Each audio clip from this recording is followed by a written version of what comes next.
day in history. Death has beaten, you have rescued me. Sing it out, Jesus is alive. The empty cross, the empty grave, life eternal, you have won the day. Shout it out, Jesus is alive. He's alive. Oh, happy day, happy day. You wash my sin away. Oh, happy day, happy day. I'll never be the same. I've been the one to doubt your love. I told myself you're not enough.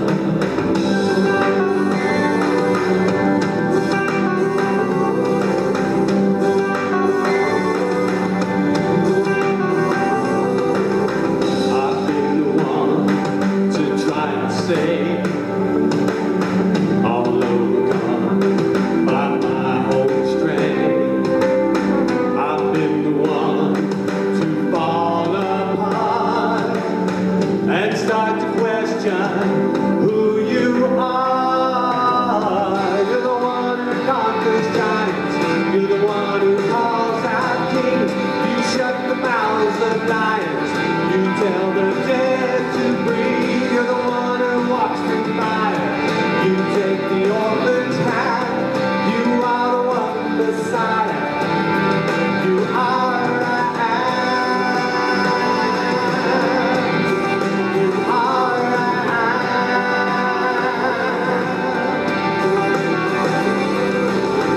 I've been the one held down in chains, beneath the weight of all my shame. I've been the one to believe that where I am, you cannot reach. You're the one who conquers giants. You're the one who calls out kings. You shut the mouths of lions. You tell the dead to breathe. You're the one who walks through fire. You take the orphan's hand. You are the one Messiah. You are I am. You are I am.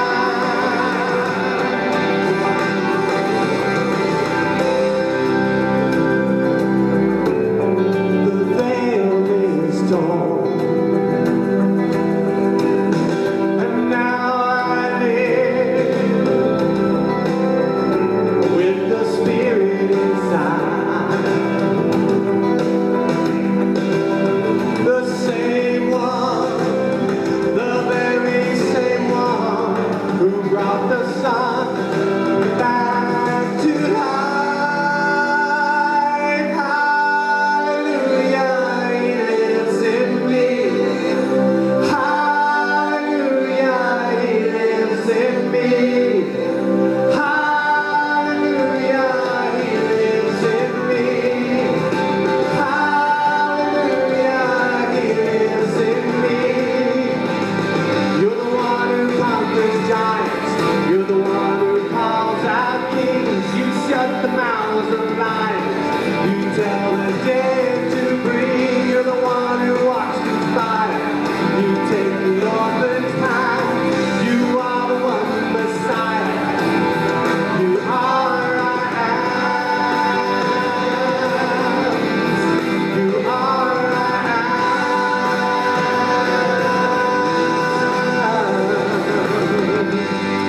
am. Amen. He is the I am. He is the one who can conquer all your fears, all your defeats, all your hurts. He's the one. I hope you've come to worship Him today, because today is the day of salvation. Today is the day you can fully and completely trust in Him. Walk with Him. I pray you've come to worship Him. Oh, bless His holy name. He is worthy of our praise today.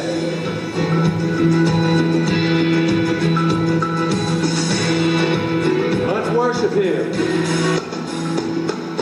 Come, now is the time to worship.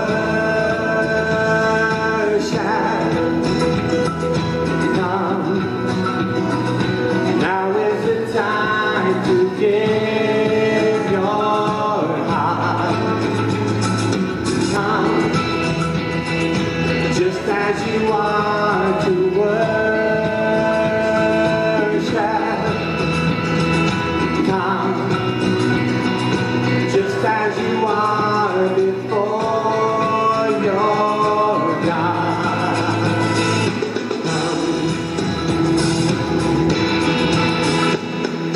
One day every tongue will confess you are God, and one day every knee will bow. Still the greatest treasure remains for those who gladly choose you now.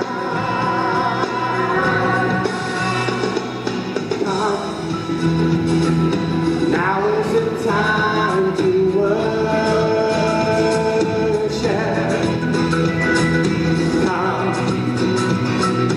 Now is the time to give your heart.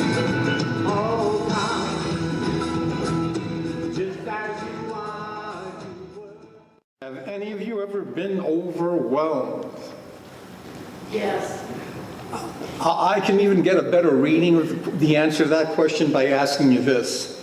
Have any of you ever bought sorter furniture that has to be put together, that comes in the big heavy boxes? You know, we've done that, and the first thing is just getting the thing in the car and then getting it into your house.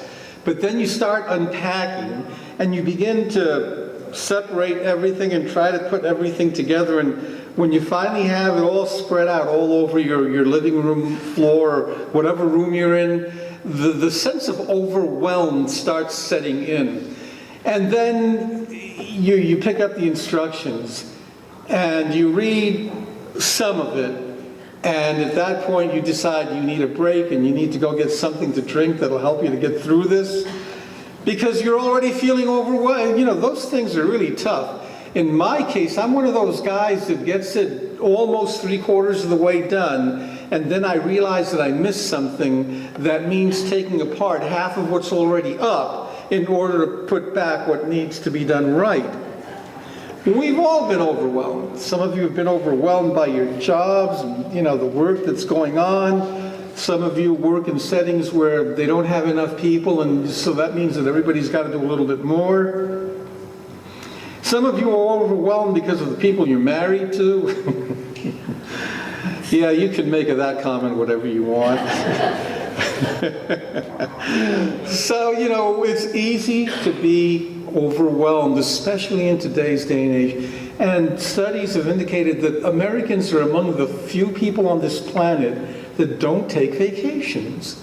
And they were doing a study recently where NPR was reporting on it, and the percentage of Americans who haven't had a vacation, not because they didn't have the time, not because they weren't entitled, but because they just didn't want to take the break.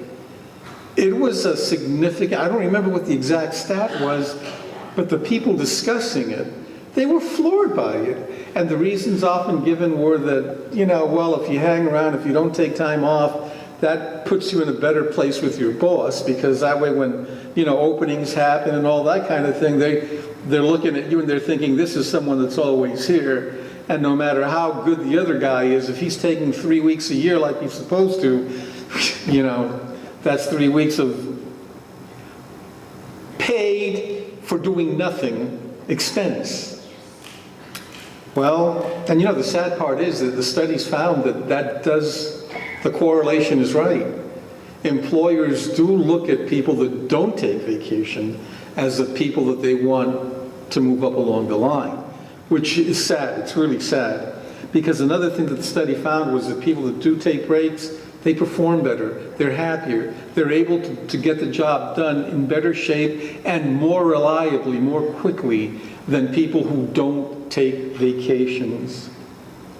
You don't want to be overwhelmed. You don't want to be falling behind because you're just carrying a load on your shoulders. That's what's going on in the story that Grandpa read for us out of Exodus, and he only read a part of the story. I didn't have him read all of it. The people of Israel have been in Egypt now for over 400 years. The new Pharaoh that's there doesn't remember that 400 plus years earlier, Joseph had helped save Egypt and a lot of other people living in the Mediterranean basin from starvation.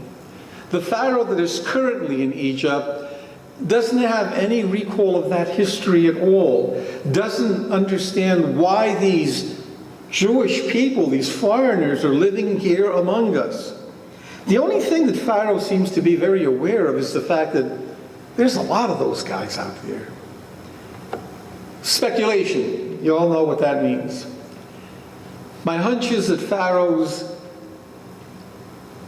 war generals were saying to him, you know, if we ever got in a pinch and other nations attacked us, all of these foreigners that are here might take their side. If they did that, we're a guaranteed losing team.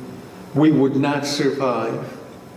So Pharaoh was overwhelmed as he looks at the people of Israel who are living in Egypt.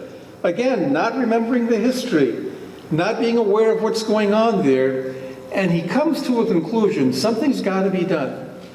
And he does what we so often do. He comes up with the most drastic solution possible. You ever done that? Have you ever been in a situation where you had to deal with something and you were so overwhelmed or stressed out by it that instead of just taking it easy and looking at it and studying it and thinking about what to do, you did the most drastic thing that you could have done? You've all done that, haven't you? You know, you had that little shelf you wanted to hang on the wall, and 2 hours later you've got these holes in the wall. You didn't know where the studs were. You've messed up the plaster. The shelf has had plaster falling on it, so now the paint job on the shelf is shot. And you're looking at the whole thing and thinking to yourself, that's it, I can't deal with this anymore. Maybe it's something you were doing in the kitchen. I like to cook. I just think it's a lot of fun. And I'm somebody who, it can't go wrong in the kitchen, because even if it does, I'm going to eat it. It doesn't make any difference how bad it looks, how bad it tastes. If I cooked it, I'm going to eat it. I don't get frustrated in the kitchen, but I get frustrated in other places, like when you're on the highway and traffic is backed up and you need to be somewhere 2 hours ago and you're not moving. We become overwhelmed. And you know, sometimes we take the drastic steps. And every now and then you'll see on TV, and this happened recently in Cincinnati, where somebody was frustrated with the slow movement of traffic, that they just went off, got into that far right, what do you call that, the lane you're not supposed to drive in? They got into that lane, and they just tore down the road. We do drastic things when we are overwhelmed. But it's interesting that as you read the story, you discover that the two Hebrew midwives, they also were overwhelmed. Here they had Pharaoh, king of Egypt, okay? This is a guy who's in complete control. Remember, in their day and age, he was God. If he told you to do something and you didn't do it, he could have your head sliced off in no time at all, and nobody would question it. That was the world in which these Hebrew midwives were living. And Pharaoh comes to them and says, whenever a Hebrew woman has a baby, I want you to kill it, if it's a male. If it's a female, that's all right, but if it's a male, you kill it. The women chose not to do that. And you know, the scripture tells us that they feared God. And they didn't do this kind of thing because they understood that there was a God who would call their forefathers to come to this very good land that they were to inherit, that they would become a nation of their own, that they would be on their own real estate. And you know, it hadn't been happening. In fact, for 400 years now that they've been in Egypt, things had just been getting worse and worse and worse for them because they had become slaves to the people of Egypt. Not only do they have that to deal with, when Pharaoh comes up to them after some time, realizing that these women are letting these kids be born, he says to them, "What is wrong with you? Why haven't you done what I said?"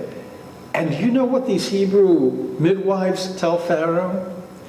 They tell him, I wish they all could be California girls. You know what that means? The midwives tell Pharaoh that Hebrew women aren't like any other women. They're different, they're special, which is exactly what the Beach Boys were saying about California women. They're different, they're special. Only when the midwives say it, they're not being romantic. They're trying to save their skins, basically. And they're letting the Pharaoh know that, you know, these women are so strong and vigorous that by the time we get there, the baby's born. Too late, we can't do anything. Now, whether or not that's completely true or not really doesn't matter. But what isn't important here is that they didn't cave in to Pharaoh. Here they were given an order that could have meant their execution if they disobeyed, but they didn't give in. Instead, it says that they feared God, and so they wouldn't do this. They didn't lose their sense of self-control. They didn't get so shaken up and so overwhelmed that they did the crazy thing. And you know, there were other people in the Bible who, when overwhelmed, made big mistakes. Jonah, go to Nineveh and preach to those people. You've got to be kidding God. Those people are our enemies. Why would I want to go there? I wouldn't go there for any reason at all. Well, Jonah made a mistake, but you know, God brought him back from that. Jonah was overwhelmed. He was afraid. But he was also a pretty selfish guy. But let's not go there. Then you had Abraham and Sarah. You know, God tells them, you two are going to have a child. That child is going to be your heir. Well, they kind of thought that God was taking way too long, so they decided to fix the problem themselves by bringing the slave in and allowing her to have a baby with Abraham. You all know how that story ended. See, when we feel like if we're coming to the end of our rope, we will try things and go in directions that we really shouldn't be moving in. We as Christians ought to be able to be overwhelmed. And I say that because of the fact that each and every person in this room has at some point in your life been overwhelmed. Some of us have been overwhelmed on many occasions. And if you are someone who does not feel that you've ever been overwhelmed, you need to be assessed by a psychiatrist because you're not living in the real world. We've all been overwhelmed at different times in our lives. Testing time in schools. Kids are overwhelmed. They are so afraid of taking tests.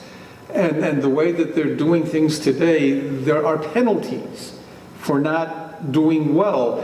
In my day and age, if you failed, you failed. You know, for some of us, going through a class 3 or 4 times, that was all right. You know, we just got a bigger circle of friends. Got to know more people. Had more fun in high school than we ever dreamed we'd have. You know, those were the best 12 years of my life in my senior year in high school. Some people are overwhelmed in ways that just cause them to do crazy things. And you know, we in the church have to take that seriously because we have people within our congregations, members of our church, people who aren't members but are friends of our church or neighbors maybe or colleagues, people that are really overwhelmed and they don't know where to turn. And sometimes they will do drastic things because they are overwhelmed, because they don't see any other way out. And you know, when you are overwhelmed, you don't always see clearly. So it really is good to have a second pair of eyes working with you, looking at it with you, talking with you, helping you to see the possibilities that you're not seeing. Pharaoh's overwhelmed and he makes a decision that doesn't endear him to the people of Israel, who probably didn't really care for this guy anyhow, because what you learn in chapter 2 is that God comes to Moses and he says, I have heard the cries of my people. I see their suffering, and I'm coming now to deliver them. So these people, 400 years later, after Joseph, have now gone from a very good and privileged situation to a place where they are slaves of the people that early on had welcomed them. They were now indentured servants, and it wasn't a good place to be. The Hebrew people were overwhelmed. The midwives were overwhelmed. Pharaoh was overwhelmed. But look at the different responses. The midwives in this state of what do we do? Decide that, we fear God. And we're not going to stop doing what we know is pleasing to God. Pharaoh makes a decision to do the drastic thing. I can't but help to wonder, what would have happened if Pharaoh had actually gone along with Moses the first time and said, you're right. I believe that your God wants to be with your people and wants them to inherit their land. I wonder what the difference might have been. Well, we'll never know that. But you see, Pharaoh had options. And to view these people, rather than viewing them as an enemy, he might have viewed them as a resource. If nothing more, he was viewing them as a human resource, as slaves. But why not view them instead, not as potential enemies, but as potential warriors for the people of Egypt, as potential partners in helping Egypt to be a strong and prosperous land? Well, part of the reason that he probably didn't do that is because he didn't even think of his own people that way. I mean, they were really rough on their own. And many of their own people died because of the way that they were treated by their leaders, by their Pharaoh and by all of the generals and those who were the people at the top. In any case, the point here is that, we become overwhelmed. And one of my biggest fears has always been that someday God is going to have the church before him and he's going to come down hard on us, because we had people in our churches who left the church because they were so overwhelmed.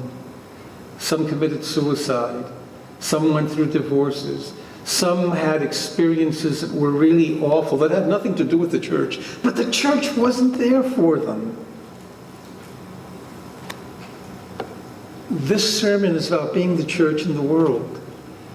We must embrace the fact that we are going to be overwhelmed, that we're going to look out some days and the enemy are going to look like if, they've got us and we got nowhere to go. We're going to have those days, and tragically, for some it'll be more than just a few days. It'll be weeks, it may be months, it may even be years. And we as a church have to begin to realize that we have a responsibility to those people. We have a responsibility to be that extra set of eyes and ears. We have a responsibility sometimes just to be with people that are hurting. We don't even have to say anything, but just to be there for them. We have the responsibility of trying to help people who are overwhelmed realize that no matter how bad it seems, God is really here. God is really doing good, and he's going to bring about good in your life, even though you may not see it. We all become overwhelmed. Churches that go on these things where they're doing programs left and right and bringing all kinds of experiences and events into the church, sometimes they're doing that because they're overwhelmed. They don't know what else to do. They're in a situation where they don't see us growing, they don't see good things happening, so they start doing all these things, thinking that their solutions, notice I said their solutions, not God's, are going to fix everything. And oftentimes, more often than not, they find that all those programs and all those events, they're good for a little while. But they don't make for sustainability, for a church that's going to keep on going forward, growing, building, and doing the work of God.